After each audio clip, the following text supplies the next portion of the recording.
Good evening, students.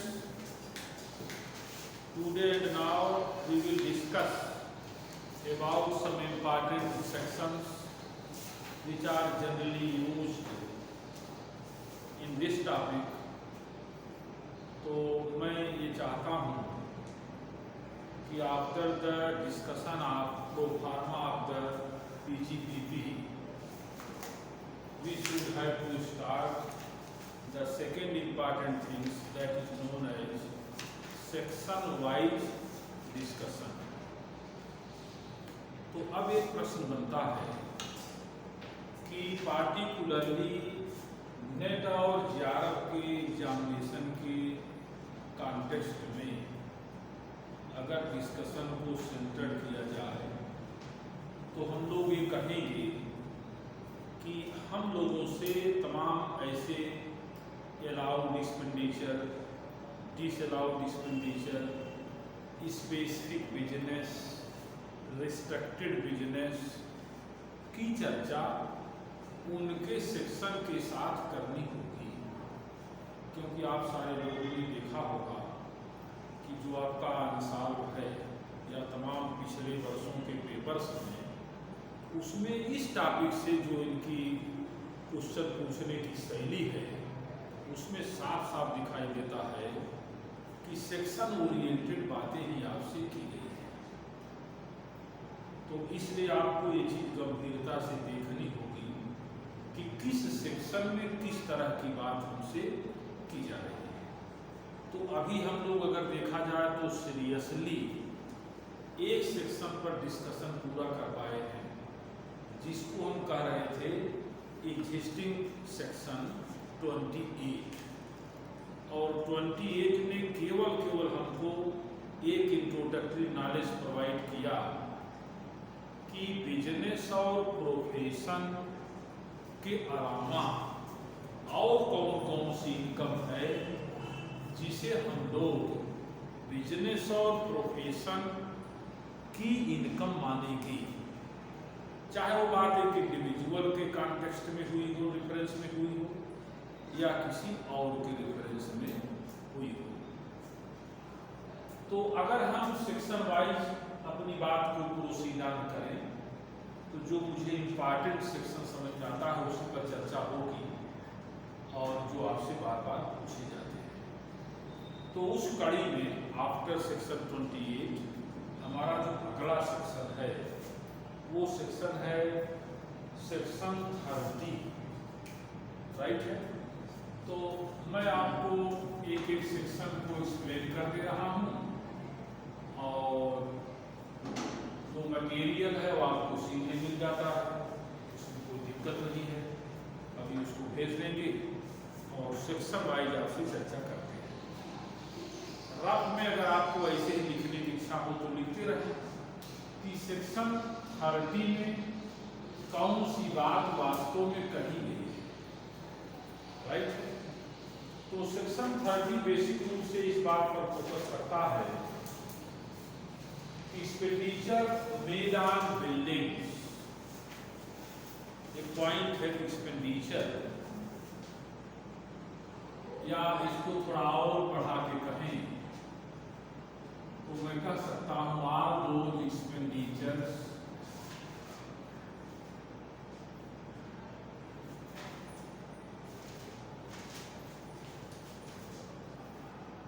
which has been made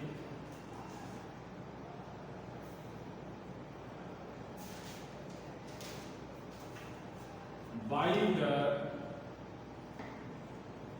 owner of business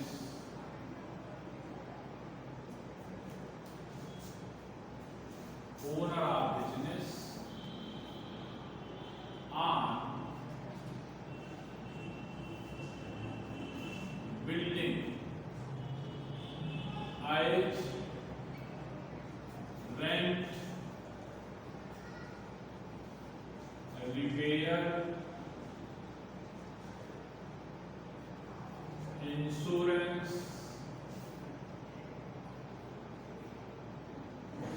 local taxes,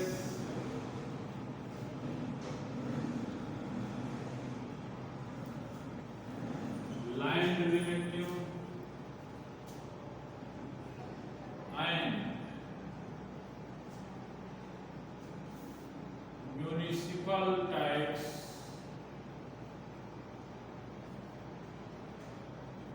etc are allowed as per their use। पूरे लिख दिए, पूरी बात मैंने लिख दी।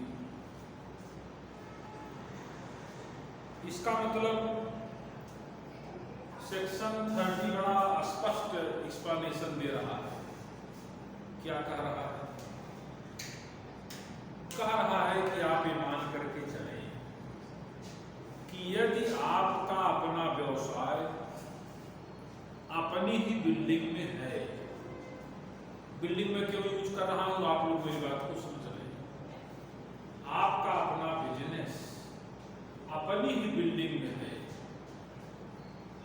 तो ऐसी स्थिति में आपको यह जरूर देखना चाहिए कि बिल्डिंग का कितना हिस्सा आपके बिजनेस में पार्टिकुलरली यूज हो रहा है। ऐसा मैं इसलिए कह रहा हूं कि आपको मालूम है, तमाम सारे क्वेश्चन आप पढ़ते हैं कि क्वेश्चन में मेंशन है कि 1/2 of the premises used by the owner for the personal purposes. अगर इस तरह की बात क्वेश्चन में कही गई है तो इसका मतलब यह हुआ कि all the expenses which are related to the building are only 1/2 allowed and 1/2 disallowed। आधा ही अलाउड होगा और आधा अलाउड नहीं होगा।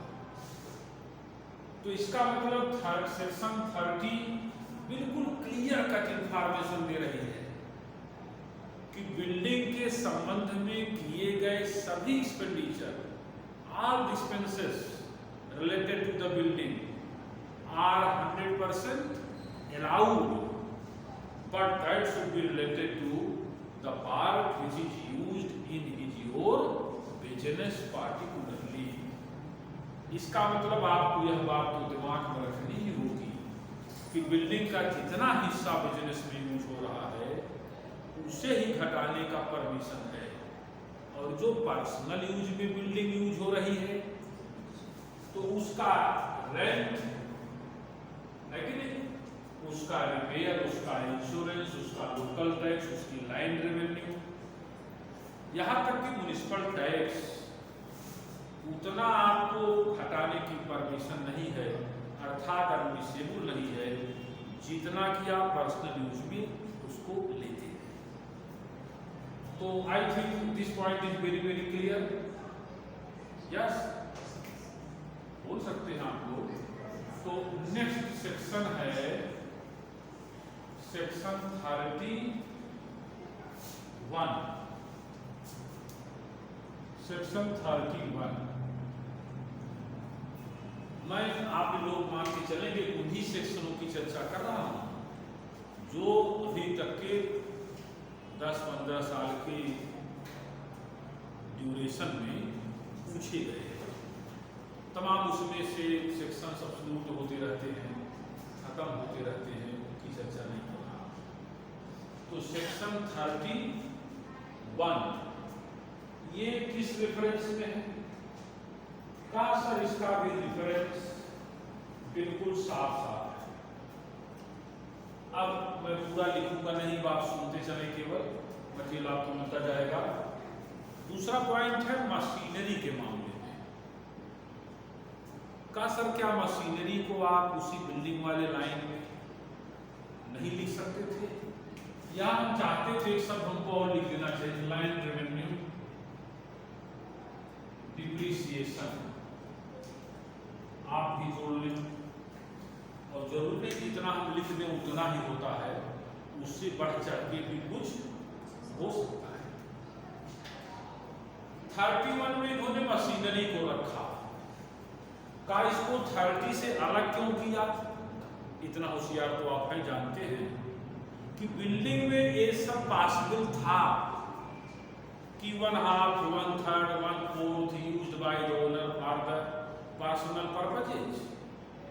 परंतु मशीनरी में अब बड़ी सी मशीन फैक्ट्री में लगाई गई है, बिजनेस में लगी है कि नहीं, प्लांट बड़े बड़े लगे हैं। अब क्वेश्चन में लिखा हो कि 1/2 the machinery and 1/4 of the plant used by the proprietor for the personal और हाउस होल्ड ना, इस जो है आइटम्स कुछ भी लिखा कि मशीनरी का इतना और प्लांट का इतना प्रयोग घरेलू मामलों में होता है, ये तो नहीं कर सकता। इसलिए दोनों सेक्शन को विद्वानों ने अलग करके एक्सप्लेन करना बेहतर समझा। तो इसका मतलब आप यहाँ पर क्या मान के चलें कि 31 क्या कह रहा है कि if any machinery or plant has been purchased by the businessman particularly for the business, then all expenses related to the machinery and plant will be subtracted here. As such, first of all, depreciation of the machinery, repair of the machinery, all those expenses which are expended for the look after of the machinery, maintenance of the machinery, operators salary of the machinery. I think you are clear by the operator salary. The operator salary of the machinery, इसका मतलब साफ साफ है कितने नाम लिए जाएं। Insurance of the machinery, machinery के बारे में जो भी खर्चे प्रोप्राइटर के द्वारा किए जाएंगे सब अलाउ होंगे, ऐसा 31 कह रहा है, राइट। एक बात आप और जानते हैं कि मशीनरी की कास्ट और मशीनरी की इंस्टॉलेशन कास्ट हम दोनों को जोड़ करके ही डिप्रिसिएशन लगाते हैं।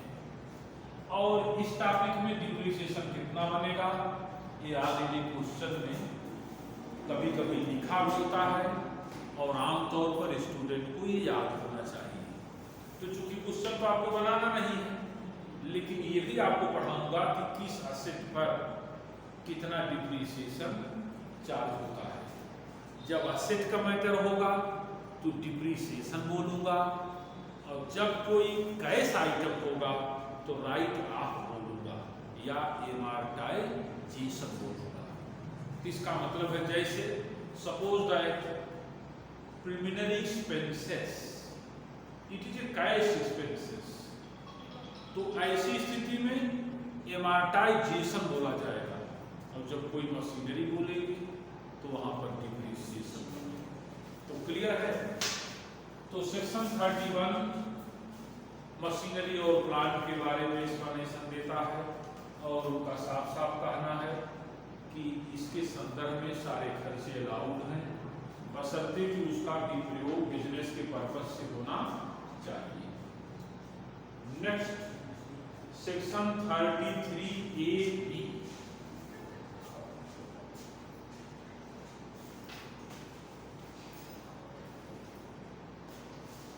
सेक्शन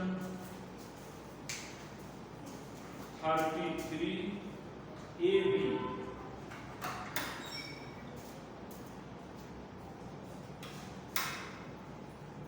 ये बड़ा इंपॉर्टेंट सेक्शन है। ये आपसे पूछा जाएगा, इसको आप आगे अगर इंपॉर्टेंट लिखे रहेंगे तो अच्छा होगा। जहां मैं ब्रैकेट में छोटा सा लिख देता हूं IMP। इंपॉर्टेंट तो सभी हैं, लेकिन इसके दरमियान जैसे घर में सभी मेंबर इंपॉर्टेंट है, लेकिन एक आध दो लोग ज्यादा इंपॉर्टेंट रहते हैं, वही बात समझ लीजिए। 33AB क्या कर रहा है? एक होता है टी डेवलपमेंट अकाउंट, चाय विकास खाता। सुना है आप लोगों ने नाम? अच्छा, चाय तो सुना होगा, काफी भी सुने होंगे, ये सब सुने हैं। अच्छा कहा सर ये सब तो सुने हैं, लेकिन ये हम लोग नहीं सुने थे।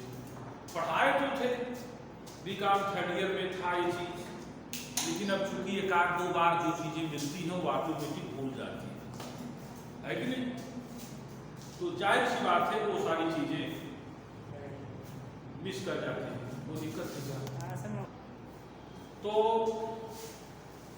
हम आपसे कह रहे थे कि आपका सेक्शन 33A भी बहुत ही इंपॉर्टेंट है, ये आपसे पूछा जाता है। क्यों पूछा जाता है? सरकार की एक योजना थी कि यदि कोई बिजनेसमैन अपने बिजनेस के प्रॉफिट का कुछ हिस्सा इस अकाउंट में जमा करे तो जितने रुपए वो उसमें जमा करेगा उतने रुपए उसके हम टैक्स फ्री मानेंगे। ये अकाउंट कैसा अकाउंट है? जैसे आपने पढ़ा नहीं था कैपिटल गेन के चैप्टर में, कैपिटल गेन अकाउंट स्कीम, याद है? कहा you have to purchase the second house property for the residential purposes within the 2 years, or you have to construct the house property within the 3 years, सब बोल गया, or you have to deposit your capital gain income in capital gain account scheme which is opened in State Bank of India। तो कहा यदि आप अपने रुपए को कैपिटल गेन अकाउंट स्कीम में जमा कर देंगे और दलील देंगे कि इस रुपए से मैं मकान बनवाऊंगा या खरीदूंगा ना, बिफोर फाइलिंग द रिटर्न, तो मैं आपको उतने रुपए टैक्स में डिडक्शन प्रोवाइड करूंगा। ये सब पढ़ाए थे सेक्शन 54 में, सेक्शन 54 से स्टार्ट होता था। तो उसी तरह का अकाउंट ये भी है, ये सरकार का अकाउंट है, tea development account, coffee development account.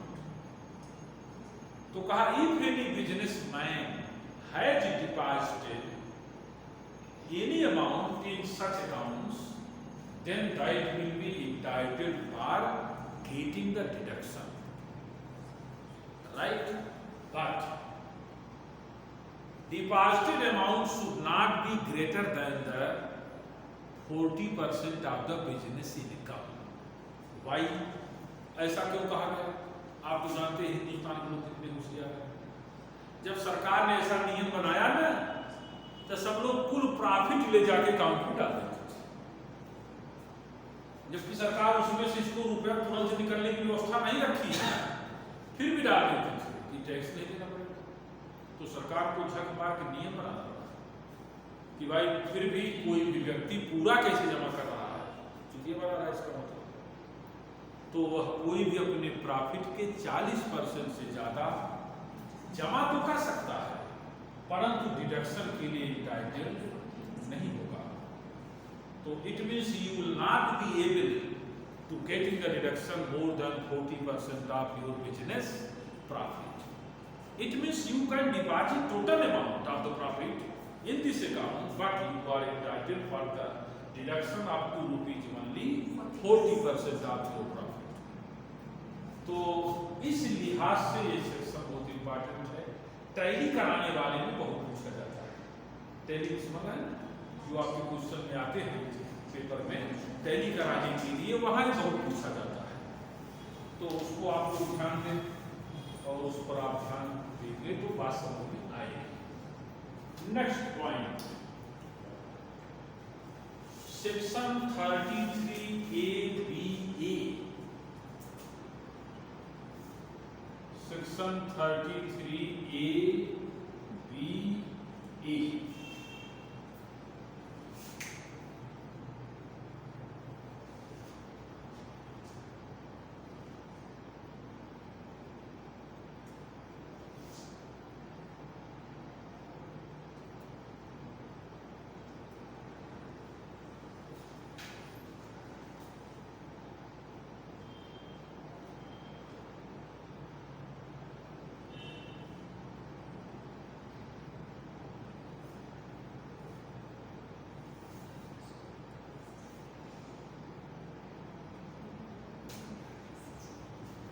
यह भी सेक्शन ठीक इसी तरह का सेक्शन है केवल ऑब्जेक्ट बदल दिया गया है, केवल ऑब्जेक्ट बदला गया है। ये रुपया कहां से कमाए थे आप? बिजनेस से। कहा रुपये की कमाई बिजनेस से की गई। कहा अच्छा सर। यहां केवल इन्होंने इतना ही चेंज कर दिया कि ऐसे सारे बिजनेसमैन, कहा जो पेट्रोलियम या क्रूड ऑयल कह दो। अब क्रूड ऑयल कहना इसलिए जरूरी है कि आप तो जानते हैं उसी में से सारे ऑयल बनते हैं। तो कहा जो लोग इस बिजनेस में लगे हैं, कच्चा तेल निकालना, फिर उसको रेक्टिफाई करना, रिफाइनिंग, फिनिशिंग, कहा अगर उन्होंने रुपया कमाया है तो वो भी चाहे तो उस रुपए को अकाउंट में जमा करके टैक्स में डिडक्शन पा सकते हैं। It means are those persons which are engaged in business of refining process of oil, है कि नहीं? का जो तेल निकालने वाले में, तेल को शोधित करने वाले में बिजनेस में लगे हैं, कहा वो लोग अगर चाहें तो रुपए को अकाउंट में डिपॉजिट करके डिडक्शन पा सकते हैं। लेकिन यहाँ भी एक रिस्ट्रिक्शन है। कहा कितना? कहा amount deposited in scheme or prescribed account and 20% of your business profit, whichever is less. समझ गए मेरी बात? का जो लोग तेल के बिजनेस से रुपए कमाए हैं वो भी चाहे तो अपने इनकम में डिडक्शन अवेल कर सकते हैं। का कैसे अवेल करेंगे? का उनको अपनी इनकम का कुछ हिस्सा अकाउंट में जमा करना होगा, लेकिन एक रिस्ट्रिक्शन है, जितना चाहो जमा कर सकते हो, लेकिन डिडक्शन कितना मिलेगा? Amount deposited by the assessee in the specified account are 20% of the income whichever is less. जो दोनों में कम है उतने का डिडक्शन को मिलेगा। तो इस तरह की बात इस सेक्शन में आपसे की गई है। तो आप ये मानते हुए चलें, ये दोनों सेक्शन आपके लिए इंपॉर्टेंट है। दोनों का नेचर एक है, बस केवल अगर कुछ चेंज है तो कंडीशन। अगला सेक्शन है आपका 35। ये भी सेक्शन आपका काफी इंपॉर्टेंट सेक्शन है। हालांकि इंपॉर्टेंट तो सभी हैं, लेकिन इसे भी आप इंपॉर्टेंट कर सकते हैं। का ये एक्सपेंडिचर किस रेफरेंस में है? ये है expenditure for scientific research. Scientific research, वैज्ञानिक अनुसंधान। तो अभी आप लोग इसको मटेरियल दे देंगे, लिख लेना, काहे परेशान है, आराम से समझिए। देखिए अभी 1-2 वर्ष पहले ये कॉन्सेप्ट टेक्निकल था। कहा सर इसमें क्या टेक्निक्स थी? का इसमें हम लोग इस बात पर ध्यान देते थे कि ये एक्सपेंडिचर कैपिटल नेचर है या रेवेन्यू नेचर है। ध्यान दीजिए, 1-2 वर्ष पहले ये सेक्शन काफी टिपिकल था।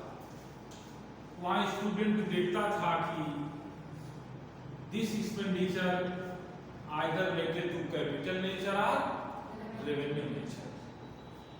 दूसरी बात, का जो साइंटिफिक रिसर्च था उसका पर्पज भी इंपॉर्टेंट था। फॉर द बिजनेस पर्पजेस और फॉर द नेशनल पर्पजेस। भाई आप जानते हैं कि हर बिजनेस मीन्स बड़े बिजनेस में R&D डिपार्टमेंट होता है, रिसर्च का डिपार्टमेंट होता है।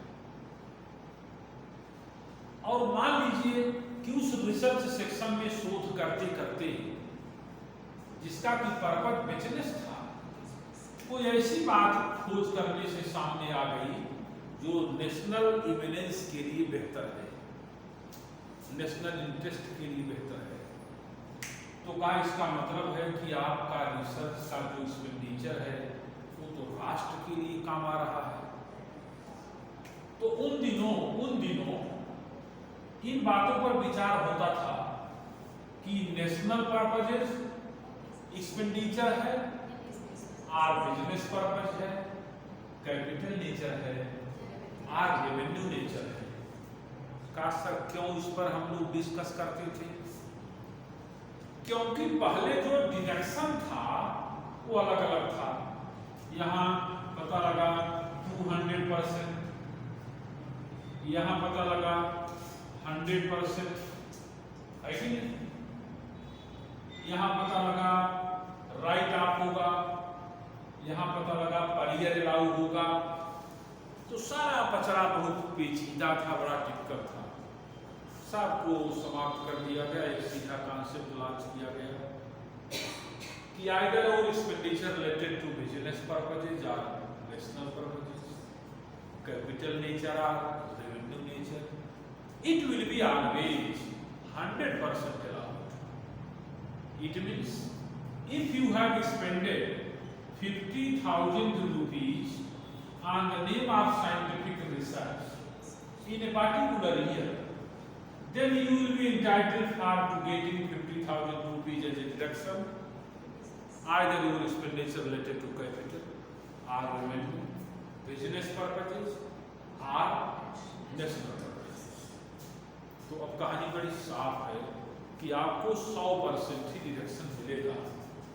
और पहले हो सकता था आप खर्च करें 50,000 बट डिडक्शन अवेल करें 1 लाख, लेकिन now and today it will be not possible, ऐसा संभव अब नहीं, राइट? तो ये सेक्शन भी आपके लिए इंपॉर्टेंट है, सेक्शन 35। इसके बाद है section 35A, B, B।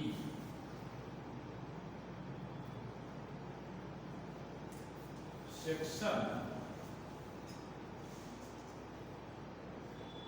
35A, B, B, ये है सेक्शन। का सर इसमें क्या लिखा है? का इसमें लिखा है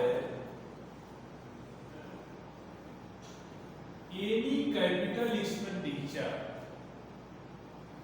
made by the owner of the business to obtaining the license of telecommunication services। बात समझ गए? देखिए, एक दिन मैं आप लोगों से कह रहा था ना कि एक हमारे देश में स्पेसिफाइड बिजनेस की कैटेगरी बनाई गई है। कहे थे याद करो, बिजनेस और चैप्टर, बिजनेस के चैप्टर में 3 बातें होती हैं। Income from business means income from non speculation business. जब कोई टीचर या स्टूडेंट ये बोले जनरली कि इनकम फ्रॉम बिजनेस, तो आप क्या समझते हैं? Income from non speculation business, right? और if it is mention in question कि income from business but speculation, it means income from speculation business, right? और तीसरा है income from business but specified business. तो 3 बातें प्रश्न में लिखी गई है। ये इसकी जो है 3 बातें हैं बिजनेस और प्रोफेशन के चैप्टर में। Income from non speculation business, income from speculation business और इनकम फ्रॉम स्पेसिफाइड बिजनेस। भाई प्रारंभिक अवस्था में जब आप भी शुरुआत कर रहे हैं, मान लो इनकम फ्रॉम बिजनेस, तो आप इनकम फ्रॉम बिजनेस कर रहे हैं। After completing the 5 heads of the income, it means if you are start the chapter, set off and carry forward of the classes, then you have to center on 3 points permanently. तब आपको तीनों बातों पर ध्यान देना पड़ेगा कि ये जो बिजनेस इनकम है कैसी, इनकम फ्रॉम स्पेकुलेशन बिजनेस और income from non speculation business और इनकम फ्रॉम स्पेसिफाइड बिजनेस। ये बात आपको दिमाग में रखनी होगी, इसलिए मैं उसकी चर्चा कर रहा हूं। तो यहां पर सेक्शन 35 ABB क्या कह रहा है? वो कह रहा है कि if any capital expenditure, capital expenditure मैंने समझते हैं ना कि if any heavy expenditure made by the businessman for obtaining the licence of telecommunication services. आपको मालूम है कि क्या मालूम है? आपको ये मालूम है कि टेलीकम्युनिकेशन सर्विस BSNL के अलावा जब किसी प्राइवेट कंपनी ने हिंदुस्तान में शुरू किया था तो लाइसेंस लेने के लिए उसने भारत सरकार को 2.5 और 3 हजार करोड़ के बीच में रुपया दिया था, राइट? इतना दिया था लाइसेंस के लिए कि मुझे परमिशन दीजिए कि मैं telecommunication service all India provide करूं। फिर इसके बाद इंफ्रास्ट्रक्चरल डेवलपमेंट हुए होंगे, उस पर खर्चे बहुत सारे आए होंगे, फिर कहीं जाकर के उसको प्रॉफिट की नौबत आएगी कई वर्षों के बाद, after covering the all types of the capital nature expenditure. अब आप इमेजिन कर सकते हैं कि कितना एक्सपेंसिव